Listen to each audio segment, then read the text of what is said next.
Зарчим хүчний хязгаарлалтаас үүдэн шалгалтанд орж чадаагүй цэлмэгтэй манаас тгүүлж болсон байна. Цэлмэг эдийн засагч болоод эх орондоо ирж ажиллах мөрөөдөлтэй. Тэрээр бүгд найрамдагтад ард улсын Фудан их сургуульд орохоор 6 сарын турш шаргуу хичээлжээ. Иймхүү шалгалтын хуваарийн дагуу энэ 1-р сарын 23-ны өдөр анхны SDA-гийн шалгалтаа өгөх хуваартай байсан ч цахилгаан нь гинт тасарснаас шалгалтаа өгч чадаагүй маа. Харин өнөөдөр тэрээр 2 дахь шалгалтаа өгөх хуваартай цэлмэг эрчим хүчний хязгаарлалтанд хамгийн их санаа зовж байгаагаа учрууллаа.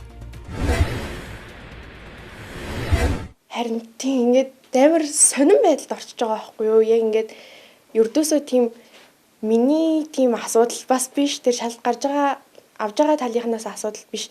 Тэнгүүт ингээд тог тасарсан гэдэг чинь амар юм ичмээр шалтгаан баггүй яг үүндээ ингээд олон улсыг ингээд хэлэх юм бол энэ одоо хэдвэр 100-д амьдраад байгаа тийм. Цэлмэг бүгд найрамдах хятад ард улсын Фудан их сургуульд эдийн засагч мэргэжлэр суралцахын тулд хятад хэлний шалгалтыг заавал өгөх шаардлагатай болжээ. Ингээд сүүлийн 6 сарын шалгалтандаа бэлдээд 1-р сарын 21-нд эхний шалгалтаа өгөх байсан. За гэвч захилгаан гинт тасарсны улмаас энэ шалгалтаа өгч чадаагүй. Зөвхөн цэлмгийн ангиас гэхэд хятад хэлний энэ шалгалтыг 17 хүүхэд өгөхөөр бэлдсэн байна. Тэд бүгд гэр гэрээсээ цахимаар шалгалтаа өгөх байсан ч бүгдийнх нь гэрт цахилгаан нэгэн зэрэг тасарснаас эхний шалгалтаа инхүү өгч чадаагүй гэлээ. Тог тасарлаа.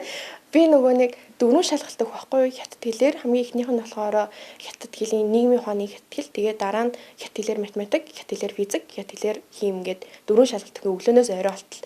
Тэнгүүт яг би хэрвээ ингээ гэртээ байх юм бол манай гэрт бол угаасаа тог тасрах нь ойлгомжтой.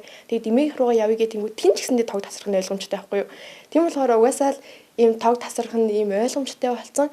Тэгээд би тэрийг ингээ бүтэн өдрийн туршаа ингээ дата цацаад орно гэдэг чинь ингээ амар хэцүү байхгүй юу. Яг үүндээ тог тасрахаараас сүлжээний доголдол айгүй их гардыг штэ. Тэгээд тэр сүлжээ нь яг би утаснасаа дата цацаад өөрийнхөө компьютерийнхөөс оруулаа гэж бодоход тэр компьютерийн нөгөө хурдыг нь дийлнэ гэдэг чинь бас өөрөө айгүй асуудалтай байхгүй юу. Тийм болохоор ер нь тог тасрал тэгээ ер нь бүтэхгүй болно даа гэж бодож байна. Бүгд найрамдах хятад улсын их сургуулиудад элсэн суралцахад энэ жилээс заавал хятад хэлний шалгалтыг өгсөн байхыг шаарддаг болжээ.